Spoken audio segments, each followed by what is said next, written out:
In a lovely house in the forest, geologist Ish lives a peaceful life. One morning, he decides to visit the quarry to look for pyrite and ignores a call from his mother on his way out. Moments later, while he's working, a snake suddenly bites his hand before crawling away. Panicking, he takes out his phone only to accidentally drop it down the hill. Next, he uses a knife to gain easier access and sucks the venom out. He rushes back to his house and drinks some water before collapsing on the bed, but then he becomes delirious. A few hours later, Ish hasn't moved and his hand is terribly swollen. He can hear someone knocking on his door and a helicopter outside, but he can't move or talk. In the evening, he crawls out of bed to get more water, but his movements are so clumsy that he spills it, so he has to suck it from the floor. Ish keeps calling for his mom while on his phone a text arrives from her saying "we love you." Many days later, Ish wakes up feeling better and his hand is back to normal. He gets in his car after cleaning it and it takes it a few tries to start. Ish drives to town and is surprised to find the streets empty. Eventually he stops the car when he discovers a rotting body on the ground. There are military cars everywhere and more dead people inside other vehicles. On a road sign he reads that there's been a global pandemic and the US government has been suspended. As he freaks out, he gets back in his car and turns on the radio. The news reminds the public the virus is highly contagious and lethal, so everyone must stay inside. When he makes it to his family home, Ish is devastated to discover both his parents are dead. After taking a moment to cry, he buries his parents in the backyard with a kiss on the forehead as goodbye. After resting in his childhood bed, Ish keeps searching the town and finds dozens of bodies in the church. Then he picks up a bunch of supplies including a gun and drives to the bridge, only to find it blocked. He screams in frustration before taking a different road to reach Las Vegas, which is also completely deserted. Searching the buildings is unsuccessful, so Ish decides to take a break in a jacuzzi. Later he goes to a bar to get a drink and drops the glass when he's startled by a voice. These are Milton and Anne, who explains they're immune and got stuck here when it all started. Milton has recorded the announcement on his phone and shows it to Ish, who learns the virus is new and nobody knows where it came from. Vaccines were ineffective and people were starting to panic on the streets. Eventually the government lost control and the virus took over the nation. Suddenly Ish admits that his parents had told him there was a new sickness around, but he hadn't thought it was this serious. Milton and Anne tell him all nations fell, so probably there are only a handful of survivors like them around the world. Anne confesses she watched her daughters and husband die on a video call. While the duo keeps drinking, Ish leaves to take the elevator, only to realize he has nowhere to go and falls asleep on the ground. The next morning he finds and trying on expensive clothes from the store. Ish wonders if being alive matters, and Anne says her heart beating doesn't mean she's alive. Then the trio gathers for breakfast and Ish learns Milton's wife died here in the hotel. Ish announces he'll leave soon in an upset and leaves the table. Milton tries to convince Ish to stay, saying they have food and a generator. As he shows Ish his gun, he also reveals he and Anne have an agreement: when food runs out, they'll self-delete. When Ish points out that the country has enough resources to last a decade, Milton asks why anyone would want to live after everything they cared about is gone. Before leaving, Ish asks Anne to come with him. She turns him down but still kisses him, so Ish has to push her off. On his way out, Ish hears 2 gunshots. Furious, Ish drives down the road at dangerous speed and almost hits a dog, but he stops just in time. Seeing this as a sign, he names the dog Lucky and takes him with him. Next, Ish stops at the library and gathers all the books on survival he can find. Not knowing what else to do, Ish returns to his old house to start a new life with Lucky. A year later, Ish is still alive. He keeps himself busy with chores and exercise, but he can feel he's starting to lose it and sometimes he drives his car in circles. One morning he hears Lucky barking and looks out the window to see smoke in the distance. Ish and Lucky immediately get in the car and drive to town to follow the smoke to a particular house. Emma appears on the roof with a gun, but she puts it down when Ish explains his situation. She invites him in and tells him she arrived a few days ago while sharing tea and bread. They get along pretty well, so when Ish tries to leave, Emma tells him to stay the night. The next morning Ish convinces her to come live with him so they can keep each other company. While Emma looks around the house, Ish gets rid of the noose he'd hung up when he felt hopeless. Emma notices that the rats have gotten into the pantry, so they go back to town to get supplies. At the store, they have to ignore the horrible stench coming from the bodies and a few rats. Days pass and Emma and Ish find a new routine together. They plant vegetables and go fishing for food. In town, animals appear on the streets because there are no people to stop them. Emma gives Ish a haircut and he starts building a chicken coop, hoping they can start a farm. Eventually their relationship turns intimate. When Ish's car runs out of gas, he has to start filling up the tank using other vehicles in town. He also begins building solar panels on top of the house. One morning, he accidentally slips off the roof and falls, hurting his ankle in the process. Emma helps him come inside and takes care of him while admitting she misses having more people around. Later, while he's sleeping, she looks at old pictures of her family and cries. When Ish gets better, he immediately starts building again. Emma announces she's pregnant and Ish freaks out, hesitant to bring a kid to a post-apocalyptic world. He ends up looking for books on childbirth at the library, where rats are running around too. A few months later, The couple's little farm is going well with plenty of vegetables and even a few chickens. However, Emma points out she needs protein, so Ish agrees to go hunting. He finds a bunch of cows and after lots of hesitation, he shoots one as he apologizes. Then he follows a book's instructions to cut it and get the meat, which he takes home in a cooler. Some days later, Ish finally finishes the solar panels and the house has power, which means they can store food in the fridge again. Emma interrupts the happy moment with bad news. She's found a huge rat in the basement. She had to drown it to kill it since their traps aren't big enough for this size. A quick look through the window reveals that hundreds of rats have taken over the town and are now coming to their house. Ish realizes that the trash is attracting the rats, so he rushes outside to burn it all while Emma shoots at the rats that get too close. Unfortunately, Ish has to burn what is left of the cow as well. No matter what they do, the rats keep coming, so the duo runs back inside and starts working on sealing every door, window, and hole. Emma also pours lots of bleach into the toilet. A sudden crying noise reveals they forgot Lucky outside and he's being bitten by the rats. Ish has no choice but to open the door and quickly grab the dog before running back. It's just a second, but a few rats still manage to get in, and Ish tries to open fire. The bullet misses because they're constantly moving, so instead Ish begins killing them all by furiously smashing them with his gun. Afterward, Emma takes care of Lucky's wounds. This experience makes Ish afraid he may lose Emma during childbirth, so she finally confesses she gave birth to 2 daughters without complications. She lost her entire family on the same day because of the virus. A few months later, the rat infestation is finally under control thanks to the feral cats prowling in the streets. The couple can finally unseal the house and come out again. That day, Emma starts feeling contractions and gets ready to give birth. However, she discovers the baby's shoulder is coming out first. Ish wants to find the book that explains how to deal with this, but Emma yells at him and guides him on how to correct the position of the baby until the head is out first. This helps the birth go smoothly, and now they're the proud parents of a healthy baby girl. Feeling hope for the future again, Emma paints their address on a wall in town, inviting survivors to join them. This is seen by a mysterious person in the distance. 6 years since the pandemic started, Ish is driving alone when he accidentally hits a lion. He grabs his gun and gets ready to mercy kill it, but at that moment he notices someone watching him from the woods. He runs after this person and tries to grab her, so the girl tries to defend herself. Ish steps back and swears he means no harm, explaining he has food and that lives with other survivors. The girl just screams again and runs away. When Ish returns to his truck, he discovers the lion is gone and the girl has been following him. She accepts the apple he offers her and jumps on the back of the truck.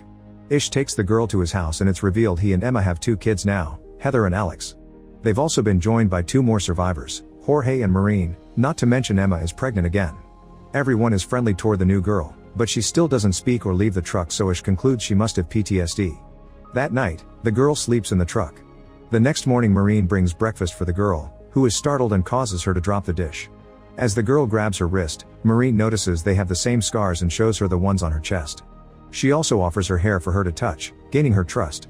Afterward, Maureen shares how she and Jorge arrived here thanks to the sign and convinces the girl to get a bath. Meanwhile, Ish and Jorge go to the woods and discover 2 very rudimentary cabins with graves in the back. Moments later, Maureen goes through the girl's belongings. There are many creepy drawings in a diary and a letter that indicates the girl's name is Evie. Maureen uses the name and the girl responds well to it. She even accepts clean clothes and a room to sleep in. In the evening, Maureen shares the letter with the others. It was written by Evie's mother, who begged the reader to take care of her daughter. When the pandemic started, Evie's father took out his frustrations on her and the mother was sick, so she couldn't protect her. The group agrees to welcome Maureen to their little family. Soon Emma gives birth to a lovely baby boy named Joey. A year later, the group is having a nice day when suddenly the intruder alert goes off. After leaving the kids inside with Maureen, Ish, Emma, and Jorge grab their guns and go investigate. They find an armed woman named Molly, and after a little back and forth, everyone agrees to put down their weapons. Molly introduces them to her friends Jean, Ezra, and Raif, and they all agree to go to the house. After more introductions, Maureen realizes Jean is a famous musician. The group comes from Oregon and claims they left because of a flu outbreak. Emma tells them they can stay in the neighboring house, but Ish is still suspicious. The next day, everyone gathers to go out for supplies. All the kids must stay back and Ish is very strict when he explains the rules. Molly asks about medicine, but Ish tells her it's all gone, so they should stick to food. When they make it to town, there's a buffalo in the street and Ish tells the others to just ignore it. The group splits to look for food, but Molly ignores the rules and goes to the hospital, where she finds many disgusting bodies. Jean grabs lots of alcohol and Ezra finds a guitar for her. When the group reunites to leave, they notice Molly is gone. At the hospital, Molly comes across a feral dog and uses a fire extinguisher to scare it away. Then she uses that same extinguisher to break a lock, which gives her access to a backup stash of medicine. When she finally goes back, Ish scolds her for breaking the rules, but he has to shut up when she shows him how much medicine she's found. That night, Jean uses her new guitar to sing for everyone over a bonfire and Ezra tells a few bad jokes. After everyone goes to bed, Jorge shares his favorite memory with Maureen and they do the dirty for the first time. Meanwhile, Jean gets drunk in the kitchen. The next morning, Molly checks on Jean, who admits she drank a lot because she's trying to terminate her pregnancy. It's obvious she's having a breakdown, but Molly still promises not to tell Ezra. Time passes and the group continues to live peacefully. Jean's baby is born healthy, and soon Maureen has her own child as well.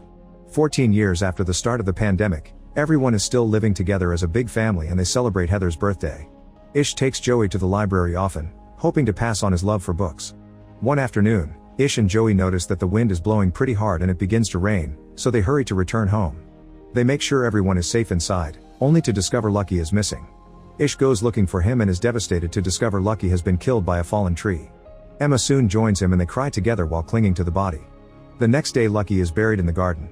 Later, Ish is watching the kids play when suddenly a mountain lion appears in the bushes. Ish tells the kids to run and jumps in to protect them, so the lion attacks him instead and begins mauling him.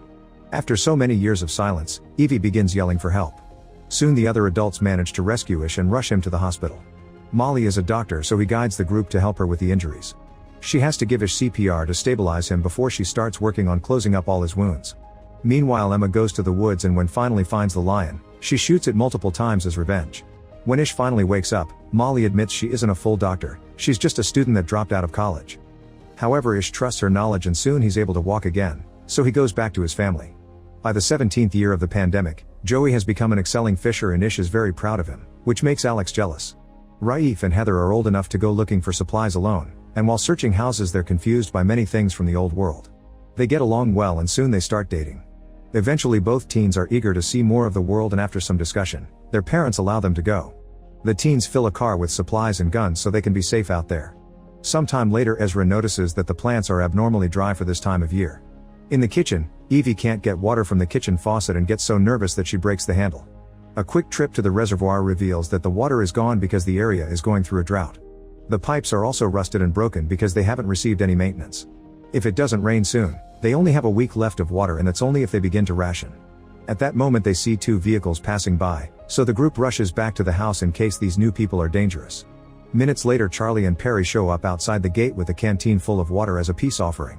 Charlie explains his group found a drill outside of Nevada and since then they've been drilling wells. They're willing to share this knowledge, so Emma finally opens the gate for them and both groups share a meal together. Ish agrees to exchange all his spare fuel for a well, so after lunch Charlie starts digging. The whole process will take around 72 hours. In the afternoon, Ish and Charlie go hunting together and Ish is startled when Charlie suddenly shoots behind him just to kill an animal. Charlie explains he's a very good shooter because he's had lots of practice and not just on deer. Later during dinner, Charlie shows off his scars and stares at Evie, who looks back with a clear discomfort that Ish notices. The next morning, Ish tells Alex not to help Charlie with the drilling because he doesn't trust the man, but Alex thinks his father is being unfair and ignores him. Ish tries to share his concerns with Emma, who thinks he's just being paranoid. Sometime later, Charlie has a tough time breaking through a layer of rock, but after lots of effort the drill goes through and the search for water continues. Ish has to watch how his family gets along with Charlie's group to the point they're all singing together. Upset and confused, Ish goes for a walk in the woods to clear his head, only to end up getting lost. That evening Charlie shares his cigarettes with Jean, but she turns down the liquor. Charlie gets rather pushy and only backs off when Jorge comes out of the house. Meanwhile, Emma is worried about her husband and starts getting ready to go looking for him, but at that moment Ish finally comes back. Emma scolds him for disappearing without a word and Ish admits he's worried about what may happen if they find water.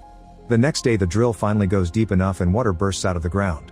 While everyone celebrates, Ish tells Charlie to take the fuel and leave, but Charlie says he likes this place more than he thought. After the well is properly installed, they throw a party to celebrate, but Ish is still worried. Emma asks Perry where her group will go next and Perry says she doesn't know because Charlie really likes it here. Later that night, Ish hears a woman screaming and looks around to discover Charlie coming out of Evie's cottage while his friend Silas is keeping watch. Charlie ignores Ish's concerns and returns to his RV, where Perry is mad at him too. At the same time, Ish goes to the cottage and finds Evie crying because Charlie took advantage of her. Ish's family gathers to discuss how to deal with Charlie. They don't think they can just send him away because he'll probably come back, so they have no choice but to kill him. An argument ensues since some people think it's self-defense while others think it's murder. They decide to vote and everyone says yes except for Jorge, who changes his vote when Maureen insists. Afterward, Ish goes looking for Charlie and asks him to leave. When Charlie refuses, the family surrounds him and Ish hits Charlie's head with a hammer. Once Charlie falls, Ish continues to furiously smash his head until he's dead. Ezra has to stop Ish as he loses his mind and keeps repeating "we had to." Then Ish tries to wash all the blood off the hammer, commenting on the irony that the blood belongs to the person who gave them water. Emma comforts Ish and tells him he did what he had to. The next morning Charlie's body is thrown into the ocean. The family tells Perry that Charlie is gone, but she and her people are allowed to stay. Perry catches on to the real meaning and is actually relieved because she's another of Charlie's victims. Afterward they inform the rest of the group that Charlie is gone and Silas gets angry, saying Charlie never changes plans. As Ish's group gets their guns ready in case Silas reacts, Corey points out it's a good thing Charlie is gone and the rest of his group backs him up. Silas calls them all cowards and leaves the community. When Alex comes out of the house and asks about Charlie, Ish tells him he's gone because he heard Evie. Alex doesn't take the news very well. At that moment Silas comes back and asks to stay because he has nowhere else to go, pointing out Ish was the first person brave enough to fight Charlie's control. However, Ish doesn't let him in, saying Silas is at fault too for keeping guard for Charlie instead of warning the family. 20 years after the start of the pandemic, it's clear Earth is healing, thanks to the lack of humans. Joey and Corey have been working hard and have managed to build a modified version of Da Vinci's airplane. It needs a few more tweaks, but they hope they can fly it soon. Everyone is excited except for Alex, who is still jealous. In the evening Joey admits he isn't feeling well and Ish makes a root concoction for him. However, in the middle of the night Joey goes into his parents' room covered in sweat and suddenly passes out. Ish runs to look for Molly, only to discover Corey and other members are sick as well. Molly points out this is moving too fast so it can't be a common cold and suspects it may be related to the original virus. Ish begins arguing with her over how to proceed, but they get interrupted when Perry arrives saying she's also sick. Soon the entire household is helping Molly take care of the sick people. Still in denial, Ish takes care of Joey in his room and has a vision of Charlie watching them. As time passes, Ish spends most of his hours sitting next to Joey, which makes Alex angry because he knows his father wouldn't be as worried if he was the sick one. Sometime later Heather comes back, but she's alone because Raif died. She can tell her parents are tired and takes over a shift to watch Joey. No matter how many days pass though, Joey doesn't get any better, and Ish thinks he's being punished by God for killing Charlie. Getting desperate, Ish decides to cut a hole in the bridge barrier, which is big enough for him and a bicycle. Now he can finally cross the bridge and reach the big city, which is covered in plants. He rushes to the hospital and after breaking a few doors, he finds lots of medicine. During his search he has a vision of Charlie again and his guilt continues to haunt him. Ish decides to stop at the chapel and asks God to take him instead of Joey. At the house, Heather shares her journey with the others. She and Raif drove north but didn't find a single person. They got to see the beach and admired its beauty, but towns were unkept and rotten. One day, they saw some numbers with an arrow painted on a building. They started to follow them and found the same arrows painted on other buildings, trees, and even rocks, but they never took them anywhere. Eventually they decided to stay a few days on top of a mountain. Suddenly they heard a noise and a strange man appeared in the woods. Heather tried to follow him, but he ran away. When the couple returned to their tent, the man reappeared and grabbed Raif from behind. Raif tried to fight him, but the man retaliated by stabbing him with a knife. A furious Heather immediately threw an axe at him, killing him. Raif only got to say goodbye before dying as well.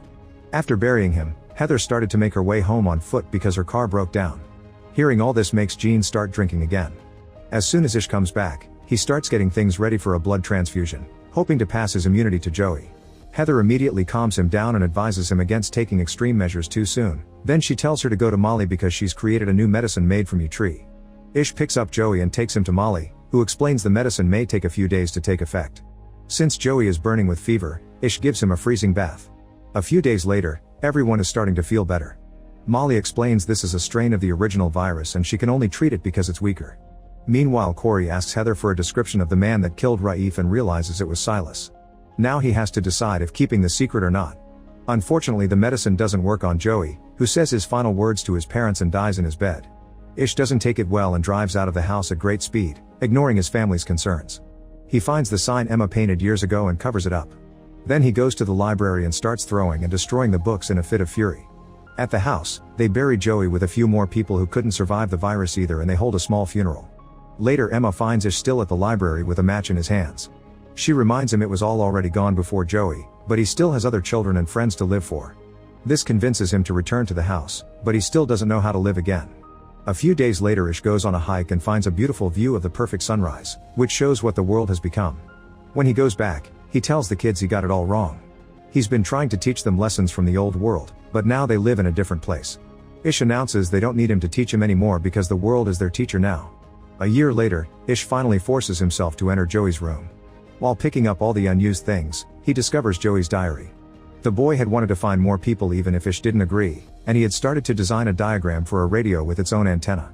Wanting to celebrate his son's legacy, Ish tells the others they have a new project to work on together. Eventually the radio is finished and the antenna is installed on top of the house. The machine does work, but for now nobody answers. Ish spends every waking hour trying every single frequency, hoping someone out there eventually will come through. One afternoon Emma convinces him to take a break and they join a baseball game the others are playing using random objects from the house. They have an afternoon full of fun, but Heather can't help wondering why a ball game has so many numbers. Ish explains that in the old world, everyone was hung up on statistics, measuring, and ranking everything. Hearing this causes Heather to remember the numbers with the arrow and Ish realizes they're a frequency. The group rushes to the radio and tries Heather's numbers. After a few minutes of silence, they finally get an answer. There's a 77-member community less than 100 miles away at what used to be a state park. After some discussion, Ish's group invites these survivors to join their community. 50 years after the beginning of the pandemic, an old Ish passes his hammer to Heather's oldest son. Ish tells him that his last lesson is that men and women come and go but the earth abides. Make sure to subscribe and turn on notifications so you can watch more videos like this. Thanks for watching.